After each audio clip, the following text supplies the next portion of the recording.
자, 질문 받겠습니다. 고맙습니다. 네. 안녕하세요. 네, 박수로 하세요. 고맙습니다. 네, 네. 저 59기 김보경입니다. 네, 네. 저는 좋은 기회로 이번에 불교에 처음 입문하게 되었는데요. 네, 네. 하나씩 배워가고 있습니다. 좋은 말씀 감사합니다. 고맙습니다. 네. 네. 오셔서 너무 감사드립니다. 네. 공부하면서 제가 궁금해하던 것 중에 하나가 인등에 관한 건데요. 아, 네, 네. 예, 오늘 인등 제의를 맞아서 인등이란 것이 무엇이고 또 네. 어떤 의미로 달고 하는 것인지 유래가 또 어떻게 되는지 궁금해서 네. 질문 드리고 싶습니다. 네, 박수로 말해서 고맙습니다. 네, 감사합니다. 네. 자, 인등할 때 그 인자는요, 끌어도 인력할 때 인자야. 인등, 연등. 불겐 등불이 많지, 그지? 또 연등, 초파일 연등. 자, 중요한 게 하나 있어. 인등은 저렇게 우리가 많이 있잖아. 만등, 많이 우리 인등 있잖아요. 인등은 뭐냐면 명심하셔야 잘 들으셔야 된다. 우리가 그런 얘기 하잖아요. 그죠? 아까도 색즉시공 뭐죠? 공즉색이야. 우리 그런 얘기 하잖아요. 즐거우면 웃게 되지. 그지? 즐거우면 노래도 부르잖아. 즐거우면 웃게 됩니다. 근데 웃으면 또 즐거워진대. 역의미학도 성립합니다. 순과 역이 같이. 유명한 얘기 있거든. 순경에 너무 희낙락한 자는 역경에서 울게 돼. 그러니까 뭐냐면 무슨 말씀이냐. 여러분들이 너무 잘 나가고 있을 땐 사실 그 잘 나가는 그 상황에서 지금 뭐죠? 이른바 말하면 너무 잘 나가고 있을 땐 재앙의 씨가 자라고 있습니다. 게으르고 나타가. 나는 잘 나가고 있어도 뭐 희낙락한데 내가 놀고 있을 때 그 누군가 뭐라 나를 능가하기 위해서 피눈물 나게 지금 뛰거든. 내가 놀고 있을 때는 나의 라이벌들이 지금 뭔고하니 막 나가고 있는 거야. 재앙의 씨가 자랍니다. 근데 오히려 또 뭔가니 내가 막 어려움과 고통과 쓰라림과 슬픔 속에 있다. 그 속에서 또 뭔가니 절치부심이라고 그러잖아. 옛날에 무슨 와신상담 이런 것처럼 내가 꼭 한번 해보겠다. 분심이 나거든. 거기서 또 뭔가니 찬연한 미래의 씨앗이 자라고 있어요. 이게 이 우주는 말이죠. 우리가 성부 하나가 될 때까지 완전히 패자. 이른바 말하면 금메달이라고 할까 뭐라 할까. 하여간에 하나 부처님 될 때까지는 계속 돌게 돼 있어요. 돌게 돼. 왜냐? 이 우주 자체가 돌고 돌아서 뭐라? 물레방아 같은 삶을 살면서 계속 앞으로 진군해 가는 거예요. 스크루처럼. 배도 뭔가 아니 프로펠러 돌려. 비행기도 마찬가지 옛날에. 지금은 쭉 가지. 엔진가 안에 막 돌리잖아. 중요한 거는 인등이라는 건 뭐냐? 내가 법당에 정말 찬연한 등불을 밝히는 거예요. 나의 앞날, 내 아들, 딸의 앞날, 내 남편의 앞날에 찬연한 광명이 오기를. 그리고 내가 기도하는 거잖아. 이 우주는 말이죠. 부처님 말씀대로 정말 명심해야 돼. 불교에서 우리 교과서에도 제일 첫 번 나오는 게 일체유심조잖아. 3계 유심이잖아요. 모든 건 뭐죠? 마음이 창조한다. 내가 마음을 딱 먹고 포기하지 않으면 그건 분명히 되게 돼 있습니다. 금생에 못하면 내생 언젠간 되게 돼 있어. Never give up. 유명한 처칠 얘기 있잖아. 윈스턴 처칠. 무슨 뭐 전쟁이 끝난 다음에 어느 대학에 졸업식에 가서 연설하게 됐다나 뭐 그렇게 됐대. 연설을 딱 했는데 큰 기대라고 이제 듣고 앉아 있는데 딱 세 마디만 하고 내려오더라는 거 아니야? Never give up. Never give up. Never give up. 포기하지 말라. 포기하지 말라. 절대로 포기하지 말라. 가다가 중지고 타면 아니 가만 못해. 수행 같은 것도 계속 해야 돼. 가다가 잘 나간 뭔가 이만쯤 됐지? 이러면 그 다음부터 뭐라? 그 사람의 절정이야. 그 다음부터 뭐라? 떨어져 버립니다. 원하 불태 뭐라? 버리심이에요. 그 인등을 밝히는 건 광명을 불러들이는 거야. 연등 밝히는 것도 마찬가지야. 마음의 등불. 그 불교는 뭔가 아니 자신의 미래를 자기가 창조하는 종교입니다. 이게 내가 성불하는 종교예요. 내가 나의 마음을 부처로 만드는 종교라니까. 내 마음 가운데 부처님 계시니까 내가 스스로 찬양하는 등불. 누가 남이 나를 구원하는 게 아니에요. 내가 나를 구원하는 거라고. 내가 복을 불러오는 거예요. 일체가 유심조야. 일체 모든 만유는 내 마음이 창조하는 것이다. 내 마음 가운데 위대한 창조성이 있어. 그러니까 우리가 봐요. 무슨 가끔 얘기하지만 무슨 뭐 구글이라거나 뭐 페이스북 전부가 다 마음 가운데 하나의 아이디어가 피어올라가지고 그게 세계적인 어떤 그런 그 작품이 돼가지고 어마어마한 떼돈을 벌고 있잖아요. 왜 그런 아이디어가 그 친구들에게만 떠오르고 우리 대한민국에서는 안 떠오를까? 또 그런 아이디어가 있다 하더라도 우리나라에서 이게 뭔가 이게 피어올란 말이죠.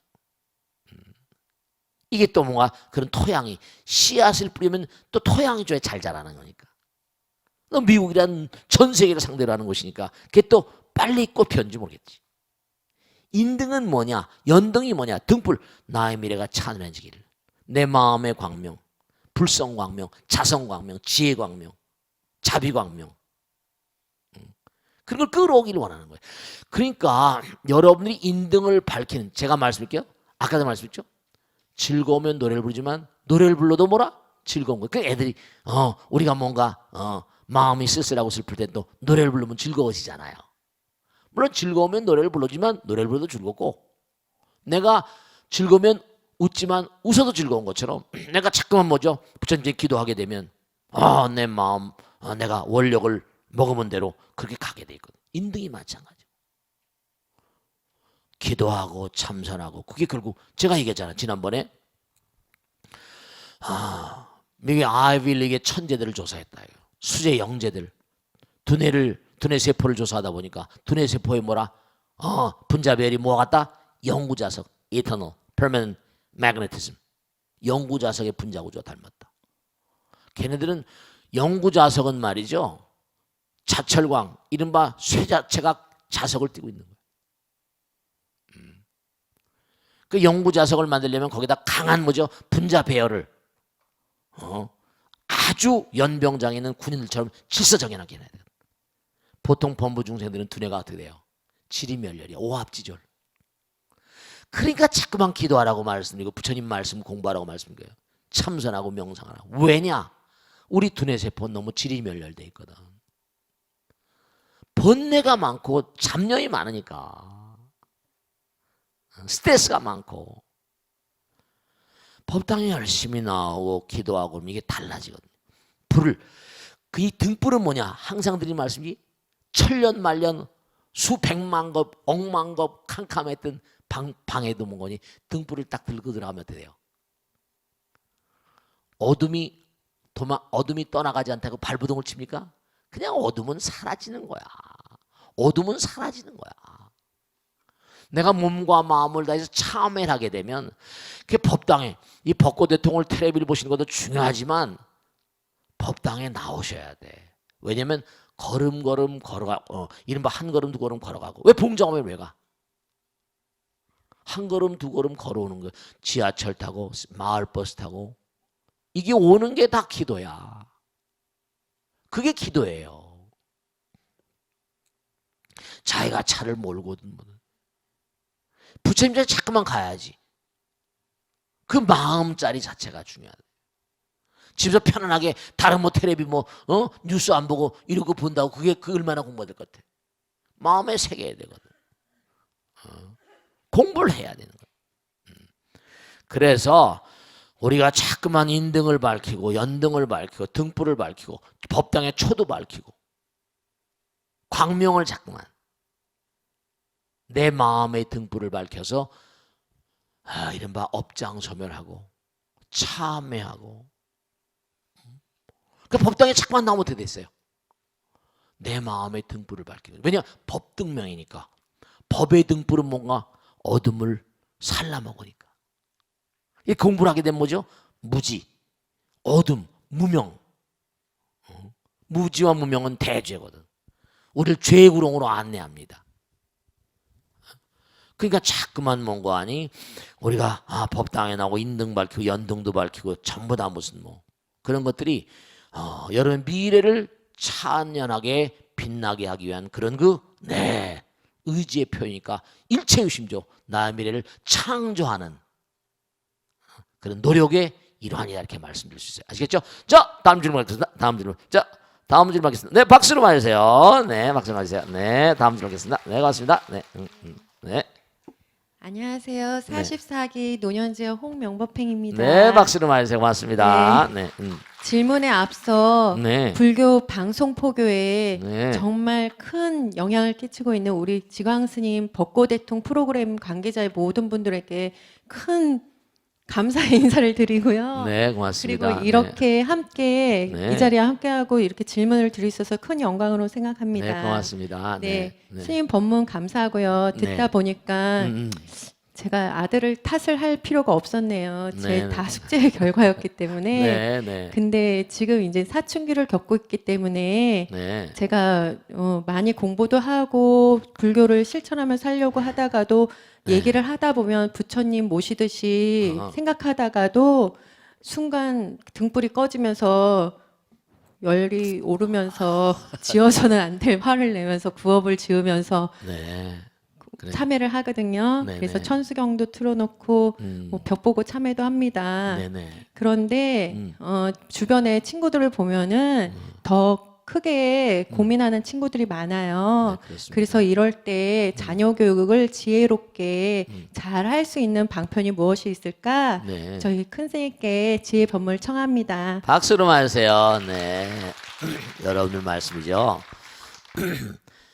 제가 지난번에도 언젠가 말씀드렸는데 아내를 만나고 남편을 만나잖아요. 물론 좋아서 만나잖아요. 그럼 아내를 만나고 남편을 만나면 분명히 어느 시점이 지나면 아들, 딸들이 나오잖아요. 근데 옛날에 그런 얘기를 한 사람이 있어요. 결혼은 무덤이다. 그런데 무덤이라고까지 말할 건 없지만 중요한 사실은 만남이라는 건요. 여러분 개체잖아요. 그죠? 개체로 갈라져 있어요. 그러니까 우리가 만나는 거 하나가 되자는 거거든요. 하나가 되는 건요 굉장히 어렵죠. 그러니까 참 희한한 게 희한할 것도 없지만 하나로 붙어 있을 때는 사랑을 느끼는 것 같아요. 떨어지면 허탈감이 오잖아요.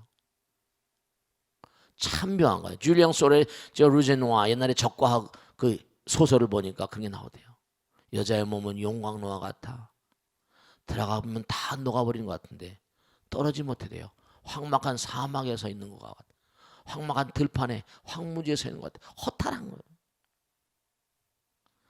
그러니까 하나인 것처럼 느끼면 또 허탈해지고 이게 참 인생이라는 게 바로 그와 같은 양상 우리에게 뭘 얘기해 주는 거 아니? 인생 자체가요.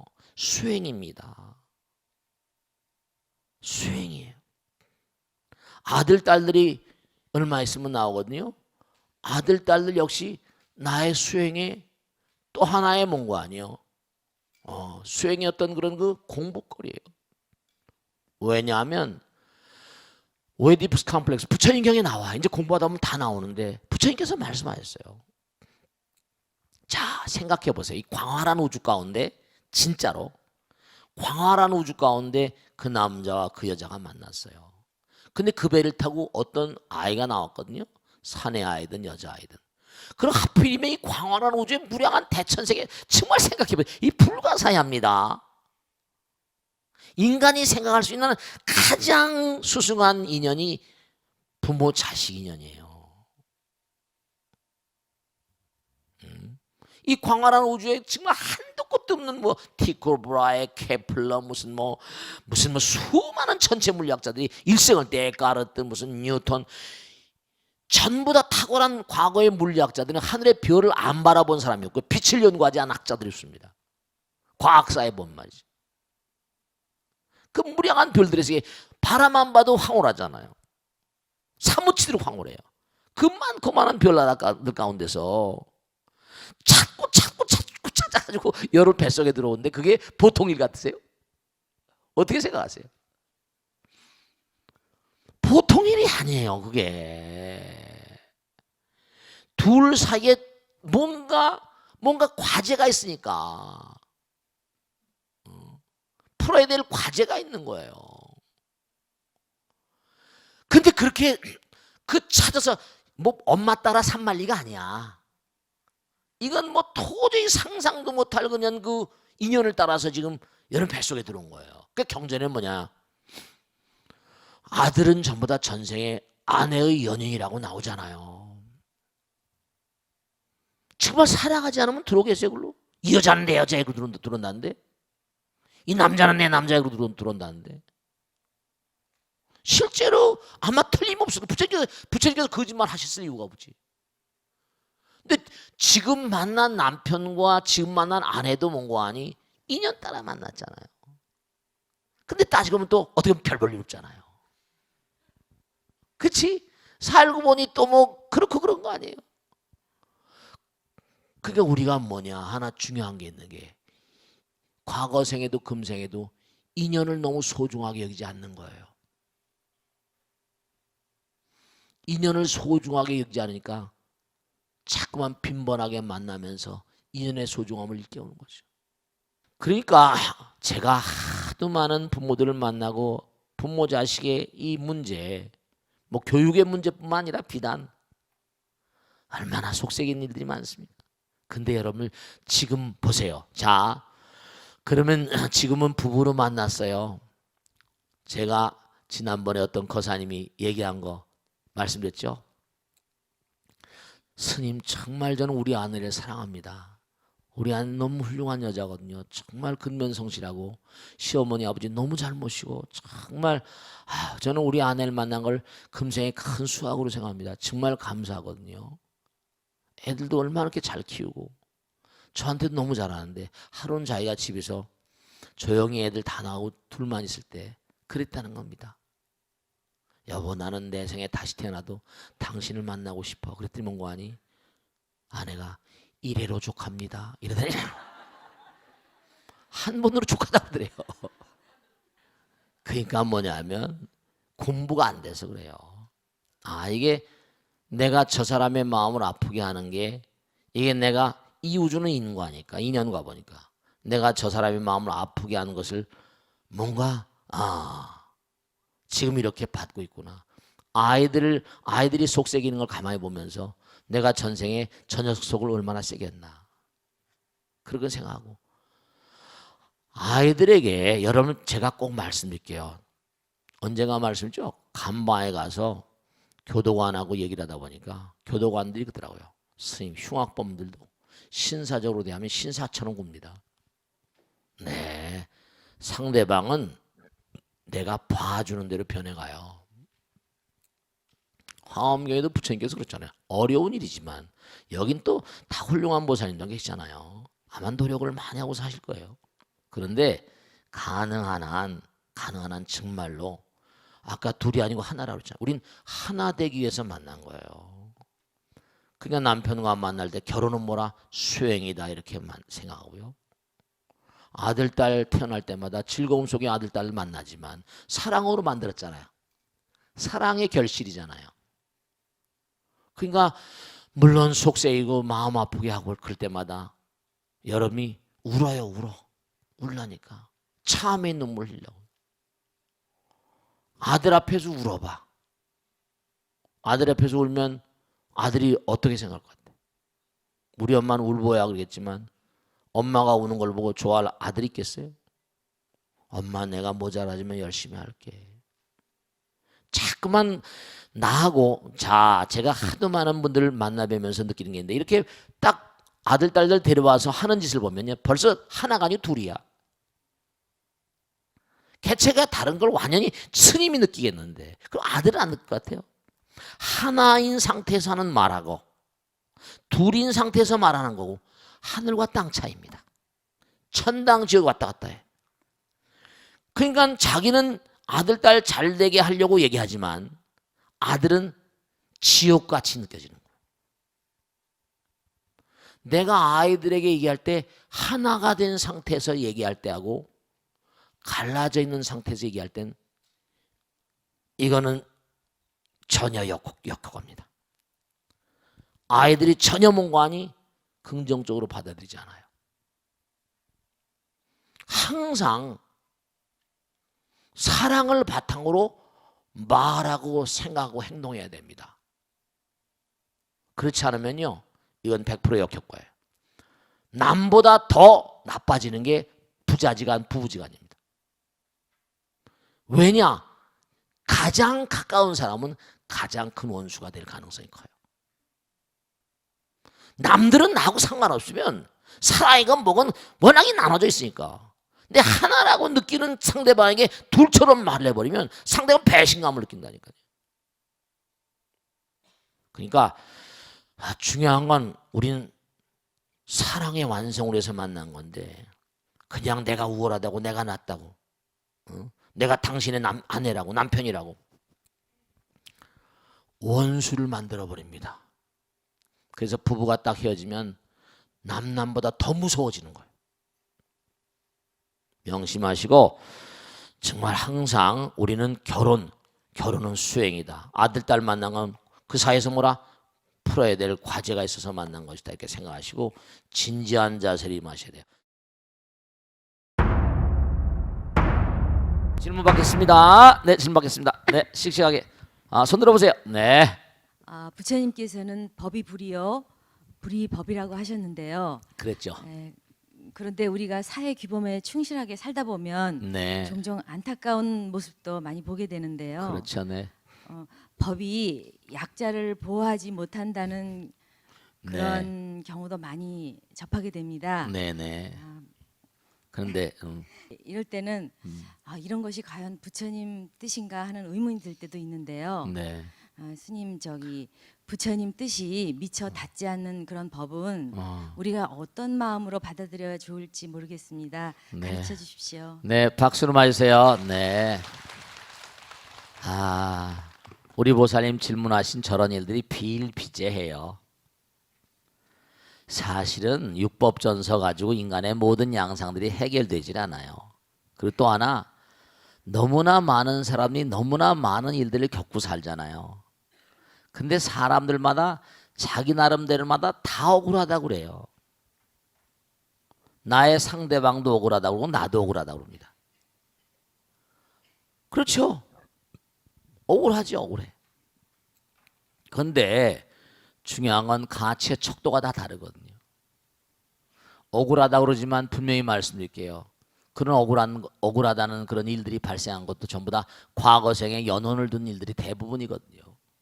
그렇지 않겠어요? 그죠? 내가 부처님께서 네가 지금 받고 있는 것을 보면 뭐라 그랬죠? 전생에 네가 무엇을 지었는지 알 수가 있고, 지금 네가 짓고 있는 것을 보면 뭐라? 내 생에 무엇을 받을 것인지 알 수 있다 그랬잖아요. 당하고 보면 너무 억울해요. 아니 예전에 어떤 대통령도 어째 이럴 수가 이랬잖아요. 어째 이럴 수가. 실제로 그래요. 진짜 억울하죠. 근데 큰 틀에서 보면 그게 다 공평해요. 그러니까 부처님은 다 보고 계시죠. 물론 억울하다고 판단하고 억울하게 느끼는 분들이, 근데 이상에 그런잖아요. 뭐 핑계 없는 무덤 없다고 무덤에까지 가서도 핑계를 대잖아요. 그 일견 보면은 법의 사각지대가 아주 많이 있습니다. 경찰 선생님들도 말이죠. 아니 지금 세월호 사건 같은 건 안 그렇습니까? 그거 뭐 해양 경찰 뭐니 다 했는데 뭐라? 매일 그냥 무사 통과 넘어가잖아요.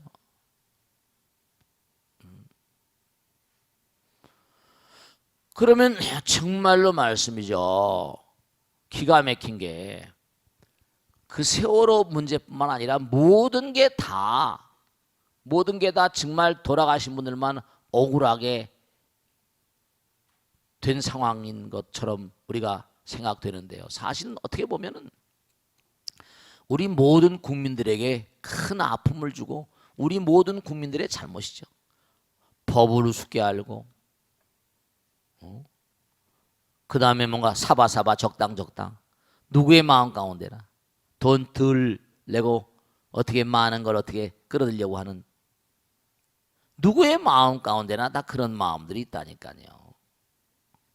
그런 것들이 저렇게 덜커덕 일어나면서 우리 모두의 마음 가운데 반성의 시간을 갖게 하고 참의 시간을 갖게 하고요. 고통과 아픔이라는 건 전부가 다 그것이 우리를 몽고하니 그것을 통해서 우리를 한 단계 뭐라 업그레이드 시키려고 하는 부처님의 배려로 와야 되거든요. 우린 끊임없이 잘못을 저지잖아요. 그래 안 그래요? 잘못이라는 게 아까도 말씀드렸지만은 우리가 정말로 생각해 보세요. 순간순간 마음이 얼마나 자주 바뀝니까? 변덕이 뭐라? 죽을 듯한데 왜 변덕이 죽을 듯해? 나에게 좋을 땐 헤헤거렸다가 나에게 또 뭐라?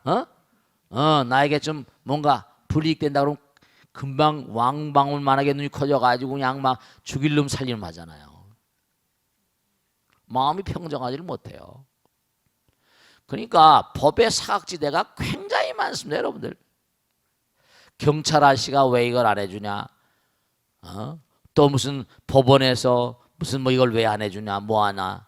근데 사실은 여러분 내가 이제 경찰이라고 생각해봐. 이쪽도 억울하다고 그러고 저쪽도 억울하다고 다 억울하다고 그래요.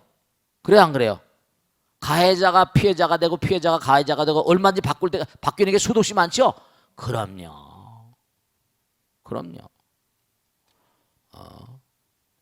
그러니까 우리가 삶을 살아가면서 정말로 올바른 판단을 하실 분은 누구밖에 안 계셔? 부처님밖에 안 계시다니까요. 지금 당장 고통스러운 건요. 고통스러운 건 뭔가 예를 들어서 내가 왜 저렇게 모자란 남편을 만나서 이렇게 완전히 내 인생 베려버렸을까? 누가 그런 사람 만나랬어요? 지 눈의 안경이지. 그래 안 그래? 누가 내가 저렇게 어떻게 머저리 같은 아내를 만나서 이렇게 고생할까? 누가 지가 눈이 삐었지 왜 그런 걸 만나? 근데 다 그게 인연이라는 거 아닙니까? 어쩔 수가 없는 거야. 주어진 것은 흔쾌히 받아 마시는 거야. 이게 뭔가 여러분 분명한 사실이 고통을 고통으로만 알면 내일의 문이 막혀버립니다. 나라 법이나 검사 판사니 무슨 경찰이 서로 막 싸우잖아요. 자기들도 그래 안 그래요? 무슨 시의원이 무슨 사주를 해서 누굴 죽였네 살렸네. 근데 그 사람 수첩에 나오니까 누구 했는데 돈이 얼마 갔는데 어떤 사람은 경찰에는 얼마라고 검찰에는 얼마라고 그것도 말이 많잖아요. 그래 신문에 나는 거니까 계속 그래요. 어떤 게 옳은 거예요? 우리는 어떤 게 옳은 거예요? 우리는 옳은 게 옳은 줄 알아요? 몰라요? 모르죠. 이 우주 삼라만상이 다의 혼돈이라니까요. 그러나 중요한 건 누구는 계시다? 부처님은 눈이 시퍼렇게 계시죠. 영원의 진존이니까. 그러니까 시간이 흘러보면 알게 돼. 그러니까 우리는 그저 기도하는 마음으로 공덕을 짓고 열심히 부처님 말씀대로 살다 보면 때가 되면 뭐라? 다 씨앗을 뿌리면 좋은 씨앗을 뿌리면 씨앗이 자라서 열매가 걸리는데 시간을 두고 보면요 틀림없이 쌍방이 다 억울하다 그러지만 잘된 놈 못된 놈이 나타나요. 틀림없이. 그럼요. 법을 예사로 막 어그러뜨리고 하던 녀석들 언젠간 뭐라? 저 참 나쁜 사람이라고 그러는. 근데도 법을 교묘히 이용하거든요. 법원에서 검찰에서 실제로 법을 아는 사람이 법을 기가 막히게 이용해 먹거든요. 그런 사람도 고용해서 쓴다고요. 사각지대를 너무 잘 알거든. 그런데 때가 되면요 임자 만나요. 때가 되면 꼭 임자를 만납니다. 부처님께서 절대로 몽고하니 이 우주의 인과법이 이 우주의 법인데 가만히 그냥 놔두지 않으세요. 그러니까 여러분들 내가 꼭 그 사람을 심판하려고 그러지 마세요. 심판은 누구에게 맡겨? 부처님께 맡기는 거예요.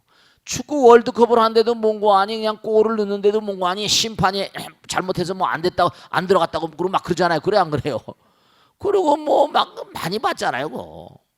그러니까 꼭 내가 심판하려고 하지 말아라. 아시겠죠? 내가 심판하려고 하지 않아도 부처님은 뭐라? 모든 걸 다 심판해요. 이 우주에는 우리 인간 세상에는 사각지대가 있고 검찰 경찰 뭔가에서 그들이 빠뜨린 데도 있고 그들이 눈을 감고 싶은 데도 있어요. 이건 눈을 감아야 되겠다. 잠깐 백을 쓰거나 해서 뭘 됐을지 모르겠지만 세월이 흐르면 여전히 판가름이 납니다. 정말 그래요. 이 세상에는 사각지대가 있지만 부처님 법성 원흉 뭐라? 무이상이야. 어디나 부처님 계시거든요. 하나인 분이시니까. 그러니까 제법부동 본래죠. 그분은 조용히 처리한다니까요. 법대로 다 지은 대로 다 우주의 법이 다 찍어 누른다니까요. 이게 다. 그러니까 구태여 내가 상대방을 심판하려고 들지 않아도 부처님께서 다 알아서 판단을 내리시고 그가 또 그 업으로 인해 가지고 또 뭔가 고통과 아픔과 쓰라림을 받을 수밖에. 그도 살아가다 보면 또 지금은 당장 이긴 것 같지만 세월이면 어째 이런 일이 이렇게 되는 거예요. 또 그 친구도. 알겠습니까? 그렇게 하시고 너무 억울해하지 마세요. 웃고 넘어가세요. 그냥 웃고. 다 흘러가는 물 같은 거니까. 알겠습니까?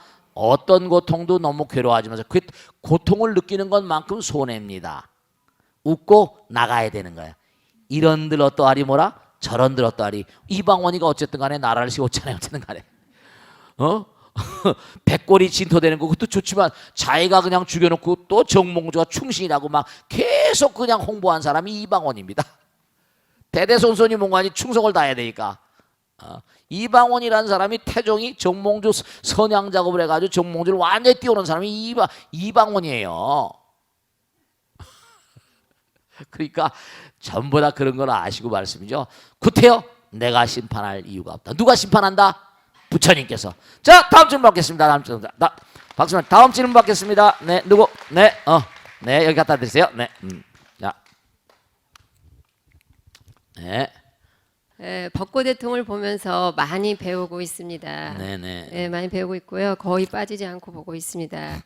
근데 오늘은요, 고맙습니다. 우리 네. 그 법성계를 보면은 네. 육안으로 볼 수 없는 세계가 네. 수없는 차원의 세계가 있다고 합니다. 그렇습니다. 네, 그런데 그 차원의 세계에 대해서 궁금하고요. 네. 그리고 또 한 가지는 그 네. 우리 일반 절에 가게 되면 도소람이라는 데가 있습니다. 도소람 있죠? 암자가요. 네. 있죠. 네. 그 도소람이 불가에서 말하는 도솔천에서 유래됐는지 궁금하고요. 네네네. 또 하나는 사람은 죽어서 도솔천에서 환생한다는 얘기가 있습니다. 네네. 그런데 도솔천에서 정말 환생을 하는 것인지 아니면은 그 의미를 알고 싶습니다. 네, 박수로 맞으세요.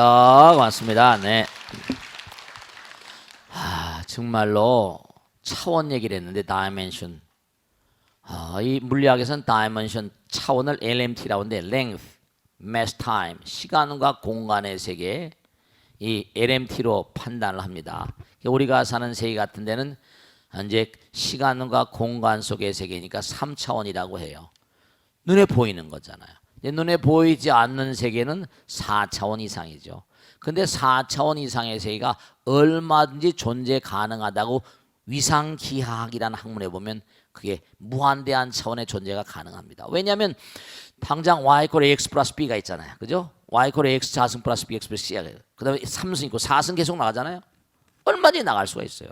근데 이제 그 고차방 정식 우리가 풀기가 우리 수학으로는 풀기 어렵죠. 이제 다른 차원의 고차원적인 수학이 또 있는 거예요. 그러니까 우리 인간들이 지금 알고 있는 수학 가지고 풀지 못하는 수학 문제가 엄청 많습니다, 여러분들. 우리가 알고 있는 수학 미적분이니 뭐 해가지고 우리가 알고 있는 수학은 이거는 도저히 그가지 이 우주의 차원이 다른 세계를 풀 수가 없어요. 그러니까 예를 들어서 이 세계가 무슨 중력, 강력, 양력, 전자기라고 돼 있다 그러지만 그건 다 이해를 하지만 이걸 통일장으로 만드는 수학이 없는 거예요. 그래서 아인슈타인도 하다가 중도에 포기보다 죽어버렸죠. 모든 학자들이 통일장을 만들려고 하는데 수학을 어떻게 논리적으로 정립을 못하고 있어요. 우리가 알고 있는 수학이라는 건 3차원적인 수학이고 우리가 알고 있는 차원은 3차원을 보이지 않는 세계는 당장 보세요. 보이지 않는 세계는 계량을 할 수가 없잖아요. 과학이라는 건 뭔데 수학이라는 건 보여야 뭘 체크하잖아요. 그래야 그래요. 계량이 돼야 되는 거야. 계량이 안 되는 건 어때요? 그러니까 제가 항상 그 차원을 비유하려고 그런 말씀이에요. 하루살이하고 메뚜기하고 놀았다 그러잖아요. 그러니까 하루가 다 지나가니까 메뚜기가 이제 어스름해지니까 하루살이한테 뭐라고 했다는 거예요? 우리 내일 다시 만나 놀자 그랬다는 거 아니에요. 그러니까 하루살이가 뭐라 그래요? 내일이 뭔데? 하루살이는 꼭 하루살이용 심장을 가지고 있거든요. 메뚜기가 또 뭐요? 개구리하고 신나게 놀았다는 거 아니야. 점점 추워지니까 개구리는 동면하러 들어가야 되거든. 근데 뭐냐면 메뚜기한테 그런 겁니다. 야, 메뚜기야, 우리 내년에 다시 만나 놀자. 그랬더니 메뚜기가 뭐라? 내년이 뭔데? 메뚜기는 한 철밖에 못 살잖아요. 그래 안 그래요? 아, 그렇거든요. 한 철밖에 못 살아요. 차원이 달라요. 우리가 눈에 보이지 않는 세계를 스님이 아무리 설명하고 법성의 세계를 아무리 스님이 체험해서 어느 정도 체험한 세계를 설명한다 하더라도 이해가 되는 사람이 있고 안 되는 사람, 아 그럴지도 무명무상절일체 증지소지 비역이요. 이건 체험하지 않은 사람은 모르거든요. 공부하지 않은 사람은 모르는 거죠. 여러분 잠깐 마음을 갈고 닦으면 마음이 빛이 나요. 제가 이렇게 자주 그런 얘기잖아요. 나는 내 생에 다시 태어나도 이 길을 다시 가겠다. 과거 생에 내가 이렇게 살았지만. 어제도 제가 이제 우리 화성대학에 가서 거기도 법고대통 할 때 신라 시대 때 청화 스님이 날 보러 자네하고 난 신라 시대 때 도반이야. 신라 시대 때 중노를 했던 모양이죠. 서양에도 가 살고 뭐 이랬던 모양이라. 진짜 생생하게 하나도 빈말이 아니라 여러분을 정말로 고요히 마음을 가라앉히고 들어가면 전생이 보인다니까요. 최면 같은 거 걸면 리서스 메모리 기억 퇴행이 걸리잖아요. 다 내가 전생을 나름대로 짐작하니까 금생에 고통되는 것 다 이렇게 견디면서 가는 거예요. 수용을 할 수 있으니까. 그러니까 이 차원이 무한대한, 부처님께서는 딱 깨달음의 문을 열자마자 한순간에 8천생이 보이고 관을에 들어가니까 수천억 년이 보이더라는 거 아닙니까? 그게 어떻게 가능하냐는 말이에요. 차원이 달라요. 당장 자꾸만 지혜를 갈고 있다가 무명년 행연, 무명 때문에 그렇지만 자꾸만 깨달음이 자꾸만 깨달음은 광명이니까 더 잘 보이잖아요. 하루살이의 눈과 메뚜기의 눈과 개구리의 눈과 사람의 눈이 또 다 다르거든요. 그러니까 계속 우리는 오로지 공부할 뿐이에요. 오로지 계속 노력하고 정진할 뿐입니다. 그러면 뭐냐면 자기 스스로 알게 돼요. 아, 이 길 따라 영원을 가야 되겠구나. 이 길 이상 더 훌륭한 길이 또 어디 있겠는가. 부처님께서 그러니까 우리에게 그 길을, 너희들은 바로 나와 똑같은 지혜와 덕상을 가지고 있는데 무명에 덮여가지고 너희 본질, 너희 본분을 모르는구나, 이렇게 말씀하잖아요. 난 너희들의 계시오, 너희들에게 뭔가 아니 깨달음의 세계를 열어서 보여주고 깨달음의 세계로 나가도록 너희들을 유도하기 위해서, 인도하기 위해서 난 이 땅에 왔다. 정말 오해서 언도하여도 난 좋은 길 안내자다, 이렇게 이런 말씀하셨거든요. 그러니까 차원이 정말로 차원이 한도 끝도 없어요, 정말로. 그러니까 우리가 알고 있는데 구차제정 해가지고 무슨 뭐 욕계, 사왕천, 절에 가면 사왕천 있죠. 그게 다 우리 바로 위에 하늘나라 화엄성중들이죠. 팔부신장들. 우리와 긴밀한 관련이 있는 거예요. 그러니까 우리 약찬게 열심히 하잖아요. 화엄성주도 사왕천, 도리천, 야마천, 도솔천 아까 말씀하셨어요. 도솔천은 누구냐? 그러면 도리천은 이른바 수미산정에 있어가지고 옥황상제라고 하고, 옥황상제가 천룡팔부 33천이라고 그러거든요.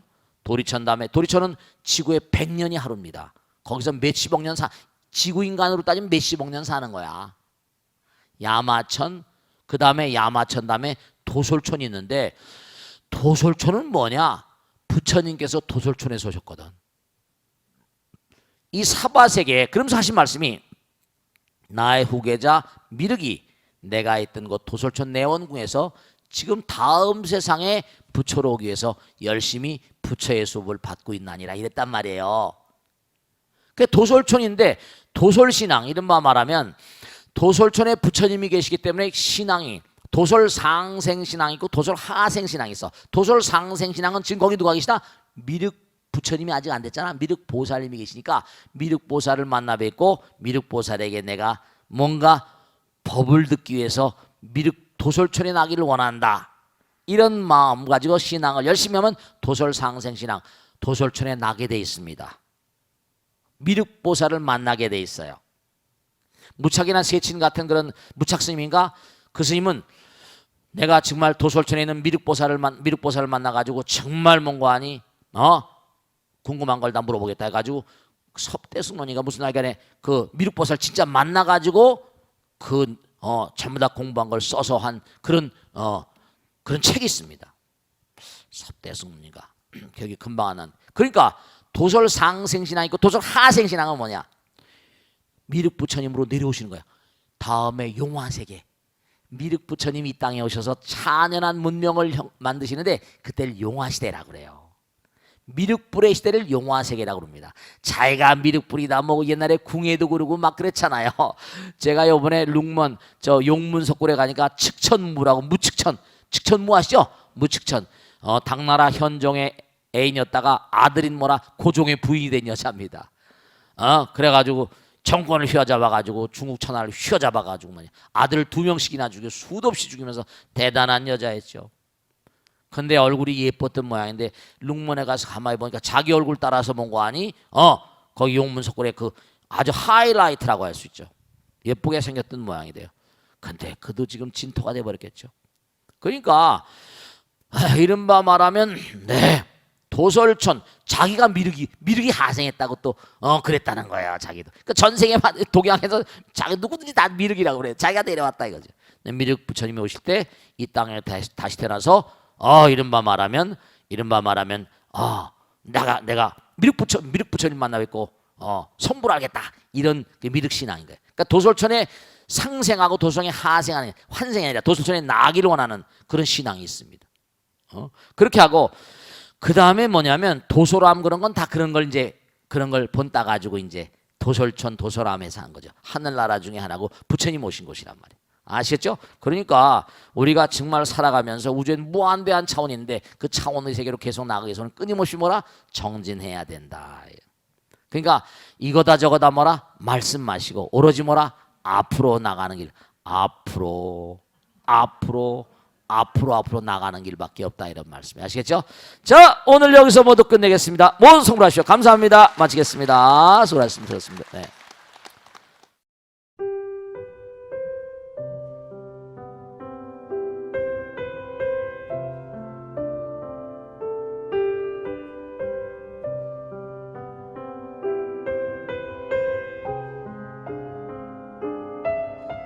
불자 여러분 안녕하십니까? 능인선언원장 지광입니다. 이 불교 방송은 정말로 불교의 보배입니다.